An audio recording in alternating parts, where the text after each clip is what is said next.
As one of the top languages spoken worldwide, English is fluently spoken by roughly 20% of the entire population, or 1.5 billion people, according to Babbel.com. But unfortunately for Pavel Buchnevich, he's not one of them, at least yet. Similarly to Russian players before him, the winger came overseas not knowing much of the native language, and not being able to communicate with his teammates. Despite this, Buchnevich elected to live with an English-speaking family initially for 7 weeks, while armed with Google Translate on his phone, in hopes of mastering one of the hardest languages to learn. But the 24-year-old definitely sounds like he's making progress. I understand a lot more in English now. The Rangers players are very good to me, and speaking slowly, knowing that I don't speak very well, but I'm understanding a lot more than I ever did when I first got here, he says.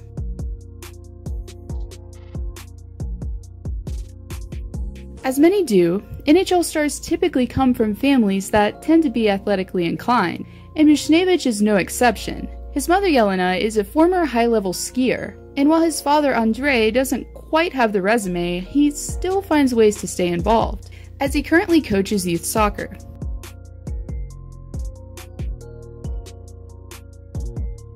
Besides having a definite interest in hockey, like his father, Pavel also enjoys watching soccer, or as the Europeans call it, football. He calls himself an avid fan, and favors 2 teams above the others, in Manchester United and Barcelona.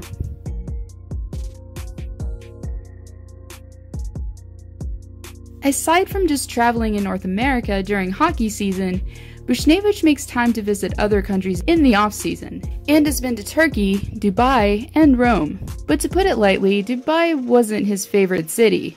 It was so hot. I'll never go again. It was my first time.